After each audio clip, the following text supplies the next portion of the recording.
It is my favorite time of day. I love the morning and I love starting my morning in the scriptures. So we are reading in the Old Testament. We are still working our way through Job.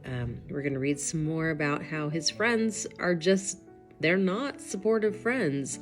They're very unkind in the things that they say. And yet Job, despite all that he's been through, despite what other people are saying about him, he stays faithful to God. He knows his relationship with God. He has a sweet relationship with him, a personalized relationship. He knows his standing, and I think that's important for each of us, that we know our relationship to God, so that no matter what anybody else says, it doesn't matter.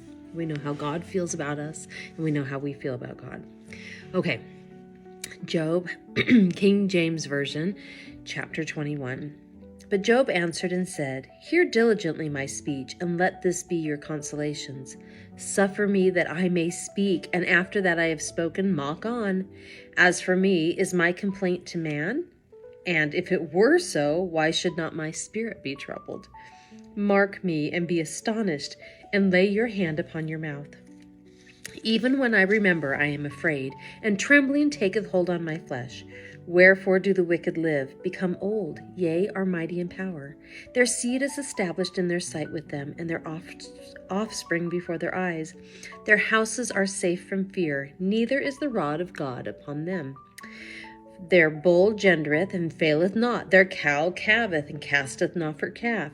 They send forth their little ones like a flock, and their children dance. They take the timbrel and harp, and rejoice at the sound of the organ. They spend their days in wealth, and in a moment go down to the grave. Therefore they say unto God, Depart from us, for we desire not the knowledge of thy ways. What is the Almighty, that we should serve him? And what profit should we have if we pray unto him? Lo, their good is not in their hand. The counsel of the wicked is far from me. How oft is the candle of the wicked put out, and how oft cometh their destruction upon them? God distributeth sorrows in his anger. They are as stubble before the wind, and as chaff that the storm carrieth away. God layeth up his iniquity for his children. He rewardeth him, and he shall know it. His eyes shall see his destruction, and he shall drink of the wrath of the Almighty. For what pleasure hath he in his house after him, when the number of his months is cut off in the midst? Shall any teach God knowledge, seeing he judgeth those that are high? One dieth in his full strength, being wholly at ease and quiet. His breasts are full of milk, and his bones are moistened with marrow. And another dieth in the bitterness of his soul, and never eateth with pleasure. They shall lie down alike in the dust, and the worms shall cover them. Behold, I know your thoughts, and the devices which ye wrongfully imagine against me. For ye say, Where is the house of the prince? And where are the dwelling places of the wicked? Have ye not asked them to go by the way? And do you not know their tokens? That the wicked is reserved to the day of destruction? They shall be brought forth to the day of wrath. Who shall declare his way to his face? And who shall repay him what he hath done? Yet shall he be brought to the grave, and shall remain in the tomb. The clods of the valley shall be sweet unto him, and every man shall draw after him, as there are innumerable before him. How then comfort ye me in vain, seeing in your answers there remaineth falsehood? Job chapter 22. Then Eliphaz the Temanite answered and said, Can a man be profitable unto God, as he that is wise may be profitable unto himself? Is it any pleasure to the Almighty that thou art righteous? Or is it gain to him that thou makest thy ways perfect? Will he reprove thee for fear of thee? Will he enter with thee into judgment? Is not thy wickedness great, and thine iniquities infinite? For thou hast taken a pledge from thy brother for naught, and stripped the naked of their clothing. Thou hast not given water to the weary to drink, and thou hast withholden bread from the hungry. But as for the mighty man, he had the earth, and the honorable man dwelt in it. Thou hast sent widows away empty, and the arms of the fatherless have been broken. Therefore snares are round about thee, and sudden fear troubleth thee. Or darkness that thou canst not see, and abundance of waters cover thee. Is not God in the height of heaven? And behold the height of the stars, how high they are? And thou sayest, how doth God know? Can he judge through the dark cloud? Thick clouds are a covering to him, that he seeth not, and he walketh in the circuit of heaven.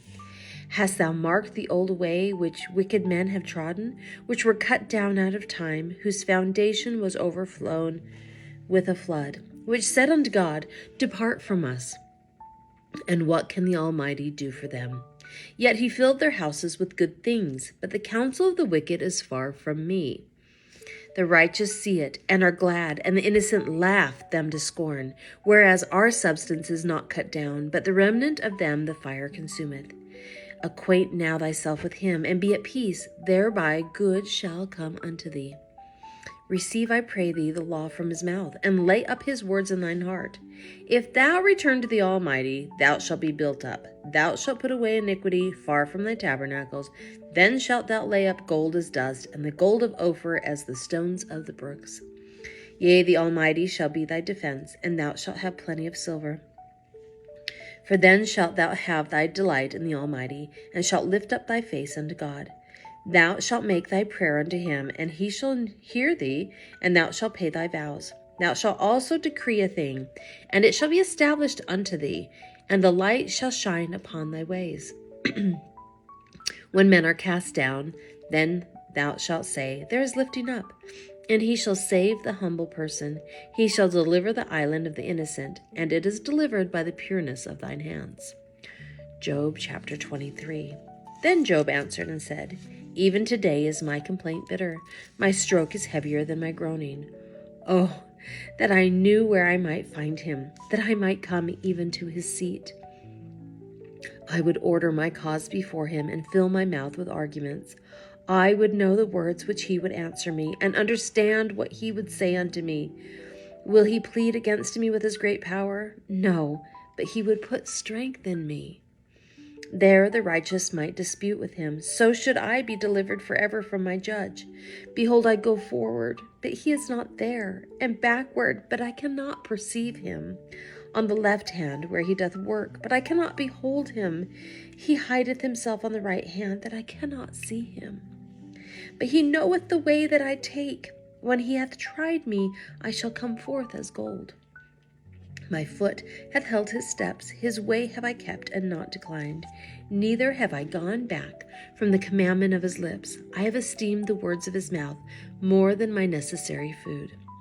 But he is one mind, and who can turn him? And what his soul desireth, even that he doeth. For he performeth the thing that is appointed for me, and many such things are with him. Therefore am I troubled at his presence. When I consider, I am afraid of him. For God maketh my heart soft, and the Almighty troubleth me. Because I was not cut off before the darkness, neither hath he covered the darkness from my face. There's so much hope in Job, but there's so much sadness too. I feel for him. There have been times in my life where I knew God was there. I knew he was preparing a way through whatever it was that I was going through, but I couldn't feel him. And it didn't matter how much I prayed and how much I read the scriptures or how much I sought to have that relationship with him. I couldn't feel him. And we go through those times sometimes. It happens. But like Job, we can remember that he's always there, that God is making a way for us, that he is aware of our needs, he's aware of our heartache, and he loves us. He loves us. He loves me, and he loves you very much. All right, that's it for today, and I will see you again tomorrow. Bye.